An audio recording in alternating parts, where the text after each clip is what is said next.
Hello दोस्तों। आज हम कुछ नया ऑपरेटर पढ़ेंगे। जैसे आज मैं पहला ऑपरेटर आपको पढ़ाऊंगा, कंपैरिजन ऑपरेटर। ये ऑपरेटर में क्या होता है कि हम कोई भी वैल्यू को अगर कंपेयर करना हो तो हम इस ऑपरेटर का यूज करते हैं। कंपेयर मतलब आपको पता होगा कि एक दूसरे के बीच में कोई चीज़ को फाइंड करना हो, उस दोनों को वैल्यू को कंपेयर करके। ये क्या प्रोवाइड करेगा आपको? ट्रू और फॉल्स में इसका आंसर प्रोवाइड करेगा। सो कंपैरिजन ऑपरेटर हम तब यूज करते हैं जब आपको कोई भी दो वैल्यू को कंपेयर करना हो, तब आप कंपैरिजन ऑपरेटर यूज कर सकते हैं। तो जैसे एग्जांपल, अगर आप रियल वर्ल्ड एग्जांपल में देखोगे तो आपके पास बहुत सारे एग्जांपल आपके आसपास उपलब्ध रहेंगे। जैसे एक लड़का है, एक लड़की है, उसके मार्क्स 10 है और एक के मार्क्स 20 है। अगर वो दोनों को कंपेयर करना है कि ये दोनों का मार्क्स इक्वल है या कितना डिफरेंस है या कितना ग्रेटर देन है, तो आप उस टाइम पे क्या यूज करोगे? कंपैरिजन ऑपरेटर यूज करोगे। सो कंपैरिजन ऑपरेटर कब हम लोग यूज करते हैं? जब हम लोग कोई भी दो वैल्यू को कंपेयर करते हैं। तो दो वैल्यू को जब कंपेयर करेंगे तो वो किस में आंसर प्रोवाइड करेगा? या ट्रू में या फॉल्स में। तो आपके सामने मैं एक ऑपरेटर, यहाँ पे मैं सारे ऑपरेटर लिख के रखा हूँ जो हम as a comparison operator use कर सकते हैं। पहला आप देखोगे कि मैंने यहाँ पे एक ऑपरेटर लिखा हुआ है। यहाँ पे क्या है? डबल डबल इक्वल टू, मतलब एक इक्वल ऑपरेटर है। अगर आप किसी दो वैल्यू को कंपेयर करना है, दो वैल्यू मीन्स कोई भी, जैसे आपको 10 और 20 ये दोनों इक्वल हैं, अगर उस टाइम आपको चेक करना है तो आप ये लगा के चेक कर सकते हो। नहीं है तो फॉल्स करेगा, अगर है तो ट्रू करेगा। सेम ऐसे देखोगे यहाँ पे not equal. Not equal means ये इक्वल नहीं है। अगर आपको दर्शाना है, आपको शो करना है कि ये दो वैल्यू इक्वल नहीं है, दैट टाइम आप क्या यूज करोगे? Not equal. सो तीसरा ऑपरेटर हमारे पास क्या है इसमें कि ग्रेटर देन। कोई भी वैल्यू उससे अगर बड़ी हो तो आप उसको ऐसे लिख सकते हो, ऐसे आप उसको शो कर सकते हो। इसका मतलब क्या हुआ कि x जो है y से ग्रेटर देन है। अगर आपको कोई भी कंडीशन लिखनी हो, अगर आपको वहाँ पे दिखाना हो कि कौन सी वैल्यू किससे ग्रेटर देन है, तब उस टाइम पे आप ग्रेटर देन वाला ऑपरेटर यूज कर पाओगे। सेम एज आपके पास क्या होता है? Less than. जैसे y की वैल्यू x से छोटी है तो आप y को दिखा सकते हो कि y जो है वो x से बड़ा है, पर x जो है y के कंपैरिजन में छोटा है, लेस देन है, तब आप ये यूज कर सकते हो। सेम एज यहाँ पे ग्रेटर देन इक्वल टू, मतलब ग्रेटर देन भी है और उसके बरोबर भी आ सकता है। मतलब एक टाइम पे वैल्यू सेम भी हो सकती है, उससे ज़्यादा भी हो सकती है, तब आप यूज करोगे ग्रेटर देन और इक्वल टू। सेम एज हमारे पास क्या है? लेस देन और इक्वल टू। अब हमारे पास आ गया है एग्जाम्पल की बारी। जैसे हमने दो वैल्यू ले ली है, ए और 10। ये दोनों को अगर आपको कंपेयर करना है, पर मैंने कंपेयर यहाँ से पहले से करके रखा हुआ है। अब आप मुझे बताइएगा इसका आंसर क्या आएगा। x इक्वल टू 5 आया, y इक्वल टू 3 आया। अब ये x जो है y के इक्वल टू है कि नहीं है, मतलब दोनों की वैल्यू सेम है कि नहीं है, तो ये क्या रिटर्न करेगा? ट्रू या फॉल्स रिटर्न करेगा। सेम एज हमारे पास क्या है? x जो है, ये हम बता रहे हैं कि x जो है y के इक्वल टू नहीं है, तो नहीं है ना, तो क्या आंसर करेगा? ये ट्रू रिटर्न करेगा। सेम एज हम तो बोलेंगे कि x जो है y से ग्रेटर देन है, मतलब y से बड़ा है, तो यहाँ पे क्या आएगा? इसका वैल्यू ट्रू आएगा। अब ये बोल रहा है कि x जो है y से छोटा है, छोटा मतलब उससे स्मॉल है। 5 क्या है? 3 से स्मॉल है? नहीं है, ये क्या करेगा? फॉल्स रिटर्न करेगा। सेम है हमारे पास x जो है उससे बड़ा हो सकता है, उसके बरोबर भी हो सकता है, तो दोनों में से कोई एक भी कंडीशन ट्रू है। अगर x क्या है? 5 से बड़ा है, तो क्या आएगा हमारे पास? ये कंडीशन क्या हो जाएगी? ट्रू हो जाएगी। अब ये क्या बोल रहा है? x जो हमारे पास है वो x y से छोटा भी हो सकता है और इसके इक्वल टू हो सकता है। छोटा तो नहीं है पर उसके इक्वल टू भी नहीं है, मतलब यहाँ पे 3 भी नहीं लिखा हुआ है। इसका मतलब ये कंडीशन क्या हो गया? फॉल्स हो गई। So as a comparison operator जब आप यूज करोगे तो वो आपको ट्रू या फॉल्स रिटर्न करेगा। सो ये होता है दोस्तों कंपैरिजन ऑपरेटर। सो आज आपको क्लियर हो चुका है कि कंपैरिजन ऑपरेटर आप तब यूज करेंगे जब आपके पास कोई भी दो वैल्यू है, आप उसको कंपेयर करना है कि ये दो वैल्यू मिलती हैं या छोटी हैं या बड़ी हैं या इक्वल टू है, तो आप simply as a comparison operator use करके उसको ट्रू या फॉल्स में वैल्यू रिटर्न कर सकते हो, ट्रू और फॉल्स में उसका आंसर प्रोवाइड कर सकते हो। दैट टाइम आप कंपैरिजन ऑपरेटर यूज करोगे। सो दोस्तों हम लोग एक दूसरे ऑपरेटर पे चलते हैं। हमारे पास एक ऑपरेटर है identity operator. So identity operator समझने से पहले उसका एक डेफिनेशन पढ़ लेते हैं। Identity operator are used to compare object not if they are equal but if they are actually same object with the same memory location।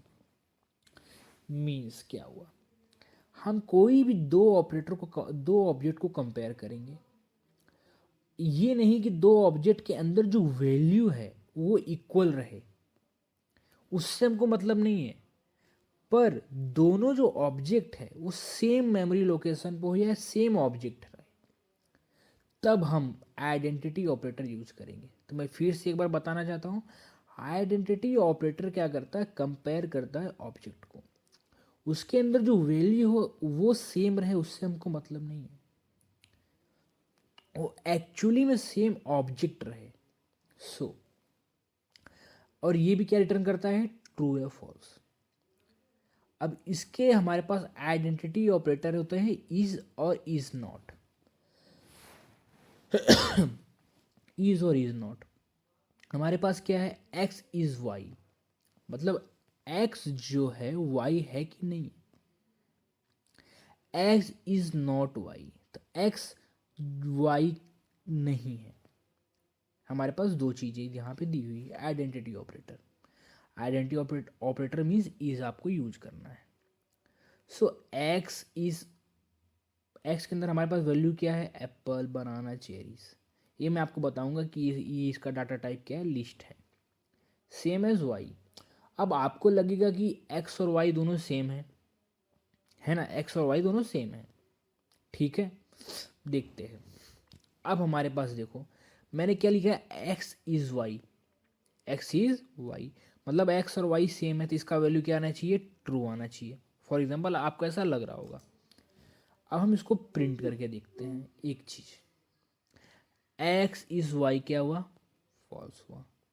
False क्यों हुआ, मैंने क्या बोला था कि ये सेम ऑब्जेक्ट नहीं है, इसका वैल्यू सेम है पर एक्स क्या है, अलग है, वाई क्या है, अलग है, दोनों का अलग अलग मेमोरी लोकेशन है। पर अगर वाई एक्स के पास जो वैल्यू है, अगर वो वाई में हम लोग ए में डाल देते हैं, अब ए में डाल दिए तो एक्स का जो पूरा एक रेफरेंस है, एक मेमोरी लोकेशन का जो रेफरेंस है वो ए के अंदर स्टोर हो गया, और ए क्या हो गया, सेम ऑब्जेक्ट बन गया ए की एक्स की तरह। सो अगर आपको ए इक्वल टू एक्स देखना है कि ए क्या है, एक्स है कि नहीं है, अगर उसको हम लोग प्रिंट किए हैं तो अगर आप देख पा रहे हो यहाँ पे ट्रू है, ये मीन्स है, ए क्या है, एक्स के बराबर है, क्योंकि उसका रेफरेंस जो है सेम ऑब्जेक्ट एज एक्स है।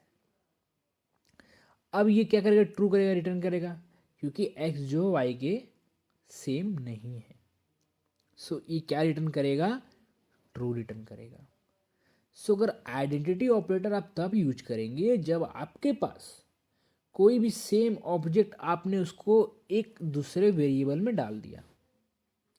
जैसे मैंने ये हमारे पास पूरा ऑब्जेक्ट था, ये हमारे पास पूरा एक्स की वैल्यू थी इसको मैंने इस ऑब्जेक्ट में डाल दिया। अगर आप उसको चेक करना चाहते हो कि है कि नहीं है, उसकी आइडेंटिटी पता करना चाहते हो कि उसके अंदर प्रेजेंट है कि नहीं है, वो सेम ऑब्जेक्ट उसके अंदर स्टोर है कि नहीं है, तब आप यूज कर पाओगे आइडेंटिटी ऑपरेटर। सो ऐसे हम बोलते हैं, इसको बोलते हैं आइडेंटिटी ऑपरेटर्स, जिसको बोलते हैं इज और इज नॉट। सो दोस्तों आज आपको 2 ऑपरेटर क्लियर हो चुके हैं। तीसरा ऑपरेटर हमारे पास क्या है दोस्तों, एक मैं आपको और एक ऑपरेटर बता देता हूँ। हमारे पास मेंबरशिप ऑपरेटर है। जैसे हम इज और इज देखे थे, इज ऑपरेटर देखे थे एज ए आइडेंटिटी ऑपरेटर, वैसे हमारे पास क्या है, एक मेंबरशिप ऑपरेटर है। मेंबरशिप ऑपरेटर मतलब आप रिलेट कर पा रहे होगे कि कोई मेंबर की बात कर रहा है। ये मेंबर की बात मतलब जैसे आपके रूम में 2 लोग रह रहे हैं, तो आपके पास रूम में 2 है, एक शिवम है एक शुभम है, तो दोनों दोनों उस रूम के अंदर है कि नहीं है, ऐसे एग्जांपल आप लेना चाहो तो समझ सकते हो। अगर आप वो दोनों एक ही रूम में रह रहे हैं तो वो दोनों एक ही रूम के मेंबर हुए। सिंपल सी बात कहने की मतलब ये है। मेंबरशिप ऑपरेटर हम तब यूज करते हैं, are used to test if the sequence is present in an object. आपके पास एक ऑब्जेक्ट है, मतलब ऑब्जेक्ट मतलब आप रूम है आपके पास, उस रूम में 2 लड़के रहते हैं, शिवम और शुभम। वो दोनों लड़के उस रूम में प्रेजेंट है कि नहीं है। अगर प्रेजेंट है तो उसको बोलेंगे मेंबरशिप ऑपरेटर। सेम एज ये क्या रिटर्न करेगा, ट्रू और फॉल्स। हमारे पास इन मतलब उसके अंदर प्रेजेंट है, नॉट इन मतलब उसके अंदर प्रेजेंट नहीं है। तो ये हमारे पास क्या हुआ, मेंबरशिप ऑपरेटर। आप यहाँ देखेंगे मैंने लिखा है, एक लिस्ट है हमारे पास, एप्पल बनाना चेरी। अब हम देखेंगे कि बनाना जो है एक्स के अंदर है कि नहीं है। हमने क्या लिया, बनाना इन एक्स। हमारे पास एक बनाना हो गया, ये जो हमारे पास एक वैल्यू हो गई, वो वैल्यू हमारे पास एक्स के अंदर है कि नहीं है। और सेम एस पाइनएप्पल हमारे एक्स के अंदर नहीं है बोल रहा है, ये है बोल रहा है, ये बोल रहा है नहीं है। अगर ये सही होगा तो ट्रू रिटर्न करेगा, नहीं होगा तो फॉल्स रिटर्न करेगा। ये भी सही होगा तो ट्रू रिटर्न करेगा, नहीं होगा तो फॉल्स रिटर्न करेगा। सेम एज हमारे पास क्या है, मैंने एक स्ट्रिंग लेके रखा हुआ है। अब स्ट्रिंग में आप देखोगे तो ये बोल रहा है कि जो पी है वो वाई के अंदर है। वाई मतलब ये सारे इसके अंदर जो लेटर दिए हुए हैं इसके अंदर भी पी है, वो ऐसा कहना चाहता है। अब हम इसको प्रिंट करके देखते हैं। अगर हम इसको प्रिंट किए तो बनाना एक्स के अंदर है कि नहीं है, ये तो है। यहाँ आप देख पा रहे हो कि बनाना जो है वो एक्स के अंदर मौजूद है, मतलब प्रेजेंट है। तो ये क्या रिटर्न किया, ट्रू किया। अब इसका कहने का मतलब है कि पाइन एप्पल जो है वो एक्स के अंदर नहीं है। सही कह रहा है भाई, एक्स के अंदर कहाँ है ये, पाइन एप्पल है नहीं है, क्या रिटर्न करेगा, ट्रू। बट यहाँ देखिए हेलो वर्ल्ड लिखा हुआ है। अब बोल रहा है ये बोल रहा है सॉरी है, पी हमारे पास वाई के अंदर है कि नहीं है। अब पी जो है इसमें कहीं दिख रहा है आपको, दिख रहा है नहीं है। पी जो है वाई के अंदर, इसने बोला कि पी वाई के अंदर है पर नहीं है, तो क्या रिटर्न करेगा, ये फॉल्स रिटर्न करेगा। मेंबरशिप ऑपरेटर आप तब यूज कर सकते हो जब आपको कोई चीज़ के अंदर पता करना है कि ये चीज़ के अंदर ये वैल्यू प्रेजेंट है कि नहीं है। चाहे वो लिस्ट हो, चाहे डिक्शनरी हो, चाहे सेट हो, आपको बस चेक करना है कि वो वैल्यू उस लिस्ट के अंदर प्रेजेंट है कि नहीं है। तो पहला चीज़ आपको क्लियर हो जाएगा कि आप उस टाइम पे मेंबरशिप ऑपरेटर यूज कर सकते हो, कि उसके अंदर आपको वैल्यू चेक करनी पड़ेगी कि इसके अंदर है कि नहीं है। यही इसको हम बोलेंगे मेंबरशिप ऑपरेटर। ठीक है, अब एक छोटा सा टॉपिक और है, हम इसको ही पढ़ लेते हैं, उसके बाद मैं एक नेक्स्ट वीडियो में ऑपरेटर को ख़त्म करूँगा, फिर हम नया कोड लिखेंगे, फिर हम नए टॉपिक पे चलेंगे। हमारे पास यहाँ आप देखोगे लॉजिकल ऑपरेटर। लॉजिकल ऑपरेटर से आप कुछ कनेक्ट कर पा रहे हो कि यहाँ पे कुछ लॉजिक की बात हो रही होगी। लॉजिक लॉजिक मतलब मीन्स क्या, जैसे आपके पास बहुत सारी चीज़ें प्रेजेंट हैं, उसमें से आपको लॉजिक फाइंड करना है कि इसके साथ हम लोग क्या परफॉर्म कर सकते हैं। एक तरीके का आपको कंडीशन दिया है बहुत सारा, दैट टाइम आप यूज करोगे कि एक लॉजिक बिल्ड करोगे, जिससे आपको पता चलेगा कि हाँ हम इसमें इस तरीके का चीज़ यूज कर सकते हैं। Logical operator are used to combine conditional statement. आपके पास बहुत सारे स्टेटमेंट हैं, आप उसको कंबाइन करोगे, उसमें एक लॉजिक बिल्ड करोगे और उससे एक आउटपुट निकालोगे। सेम एज यहाँ पे होता है। लॉजिकल ऑपरेटर क्या रिटर्न करता है, ट्रू या फॉल्स रिटर्न करता है। सो ये भी क्या करेगा, ट्रू या फॉल्स। अब लॉजिकल ऑपरेटर हमारे पास क्या होते हैं, एंड और नॉट, 3 हमारे पास लॉजिकल ऑपरेटर हैं। ऐसे तो एक्स और ये वो, पर ये बेसिक चीज़ के लिए एंड और नॉट, पाइथन में 3 हमारे पास लॉजिकल ऑपरेटर हैं। एंड मीन्स क्या होता है, एंड में अगर दोनों कंडीशन ठीक है तब क्या करेगा, वो रिटर्न करेगा ट्रू। सो आप यहाँ पे याद रख सकते हो कि अगर हमारे पास जो एंड है, जो both condition must be true, तब हम इसको बोलेंगे कि ये जो कंडीशन है ये ट्रू है, तब हम यूज करेंगे and operator. At least one condition must be true, मतलब यहाँ पे दोनों में से कोई भी एक कंडीशन भी ट्रू रही, सही रहा, तो वो क्या रिटर्न करेगा, ट्रू। पर एंड ऑपरेटर में दोनों कंडीशन ट्रू होनी चाहिए, तब वो क्या रिटर्न करेगा, ट्रू, नहीं तो फॉल्स रिटर्न कर देगा। नॉट मतलब क्या है, ये है ही नहीं, नॉट मतलब ये है ही नहीं। अगर हम इसका एग्जाम्पल देखें, अब x इक्वल टू 10 लिया हुआ है। अब x इक्वल टू 10 लिया मतलब वो क्या 5 से बड़ा है, पहला कंडीशन ट्रू हो गया। हम लोग क्या यूज किए हैं, एंड ऑपरेटर यूज किए हैं। दूसरा यहाँ पे क्या यूज किए हैं, x जो है वो 15 से लेस देन है, 10 50 से लेस देन है, ठीक है, दूसरा कंडीशन भी ट्रू हो गया। तो एंड जो है, एंड का दोनों कंडीशन ट्रू होना चाहिए। सो यहाँ पे हम देख पा रहे हैं कि दोनों कंडीशन इसका ट्रू हो चुका है। सेम एज हमारे पास और ऑपरेटर है, और में आप देखोगे कि कोई भी एक कंडीशन ट्रू होनी चाहिए, एटलीस्ट वन, दोनों होगी कोई दिक्कत नहीं, पर एटलीस्ट वन होनी चाहिए, मतलब एक ना एक कंडीशन ट्रू होनी चाहिए, तो ये क्या रिटर्न कर देगा, ट्रू। सो यहाँ पे आप पहला कंडीशन देखो कि 5 से बड़ा है, 5 से बड़ा है, ठीक है, 5 से छोटा है, मतलब हमारे पास खाली एक कंडीशन मिल गई, मतलब हमारा काम हो गया। ये क्या रिटर्न करेगा, ट्रू। नॉट, लॉजिकल नॉट, मतलब x क्या है, 5 से बड़ा है और x क्या छोटा, ये क्या इससे छोटा है। इसको पूरे को, ये तो हमारे पास कंडीशन ट्रू हो गया, पर इस कंडीशन को ट्रू और नॉट में कर दिया। नॉट मतलब फॉल्स कर देगा, मतलब कन्वर्ट कर देगा नॉट में। अगर कोई चीज़ ट्रू है तो उसको फॉल्स में कर देगा, कोई चीज़ फॉल्स है उसको ट्रू में कर देगा। अगर हम इसको प्रिंट करके देखना चाहें तो क्या था हमारे पास, ये कंडीशन क्या थी हमारे पास, तो वही कंडीशन हमारे पास यहाँ भी, ये क्या थी, ट्रू, इसको क्या कर दिया इसने, फॉल्स में कन्वर्ट कर दिया। सेम एज ये ट्रू था और इसमें एक कंडीशन ट्रू हो गई तो ये भी ट्रू हो गया। सो लॉजिकल ऑपरेटर हम तब यूज कर सकते हैं जब आपके पास बहुत सारे कंडीशन है, उसको कंबाइन करना हो, उसके बीच में लॉजिक बिल्ड करना हो, एंड लगाना हो, और लगाना हो, नॉट लगाना हो, तब आप लॉजिकल ऑपरेटर को इजीली यूज कर पाओगे और एक अच्छे तरीके से कंडीशनल स्टेटमेंट के साथ खेल पाओगे।